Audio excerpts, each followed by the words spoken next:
বাসর ঘরে বউকে বলা আমার প্রথম কথা ছিল, আমার আম্মা আমার জীবনের সবকিছু।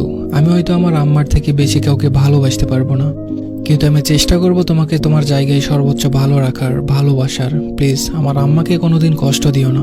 বউ আমার দিকে ড্যাব ড্যাব করে তাকিয়ে রইল, কিছু বলল না। বয়সে ছোট মেয়ে, কষ্ট পেলো নাকি পেলো না ঠিক বুঝতে পারলাম না।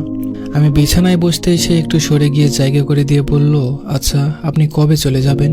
আমি একটু অপ্রস্তুত হয়ে বললাম, আসছি তো 5 মাসের ছুটিতে। মেয়ে দেখতে দেখতে তো 1 মাস চলে গেল, বলতে পারো গুনে গুনে 4টা মাস আসি। এরপর আমি আমতা আমতা করে জিজ্ঞেস করলাম, আমি তোমার নামটা ভুলে গেছি, কি যেন ডাক নাম তোমার? বলল রিনি।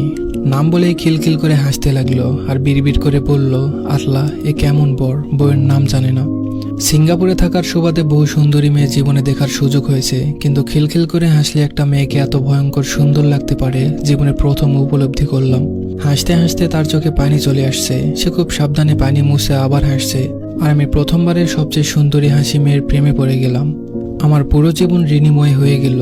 বয়স কম হলেও প্রচণ্ড গোছানো আর মিশুক একটা মেয়ে, পুরো বাড়ির কাছে একা হাতে সামলাতে পারে। আমার মা বোনের আরাম আয়েশের দিন ফিরে এলো।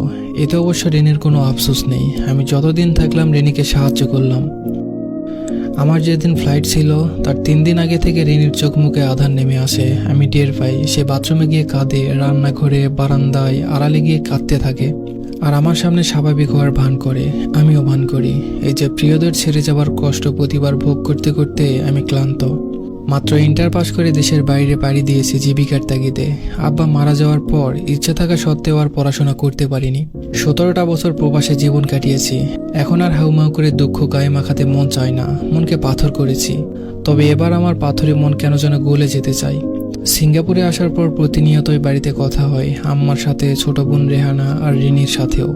এবার মনটা কেমন যেন ছটফট হয়ে আছে, কাজে মন বসে না, বারবার বাড়ির কথা মনে পড়ে। 3 মাস পর খবর পেলাম আমার রিনি মা হচ্ছে। খবরটা পেয়েছে আম্মার কাছে। অনেকবার চেষ্টা করার পরেও রিনির সাথে কথা বলতে পারলাম না সেদিন। সে লজ্জায় আমার সাথে কথা বলতে পারছে না। আম্মা হেসে কুটি কুটি হয়ে আর বলে, কেমন পোলাপান মানুষ দেখ, 2 দিন পর মা হইব আর এখন এমন করতেছে। আমি শুনি আর হাসি। আমার ভেতরে আনন্দরা হই হুল্লোড় করছে। জীবনে আসলে টাকার খুব দরকার। আজকে টাকার টান না থাকলে আমি দৌড়ে দেশে চলে যেতাম। আমার লাজুক বইয়ের লজ্জা ফোনে না ভাঙিয়ে তাকে জড়িয়ে ধরে ভাঙাতাম।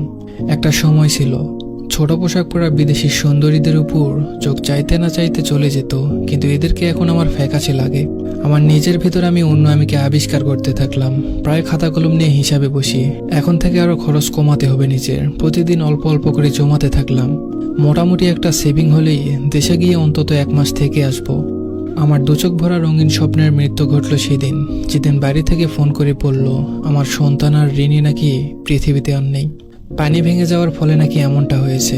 নিজেকে বোঝানোর মতো কোনো ভাষা আমার জানা ছিল না। শুধু তখন চিৎকার করে কান্না করতে মন চাইল, কিন্তু সেটাও পারছিলাম না। তখন শুধু আকাশের দিকে তাকিয়ে বললাম, হে আল্লাহ, আমি আপনার ফয়সালাকে মেনে নিয়েছি।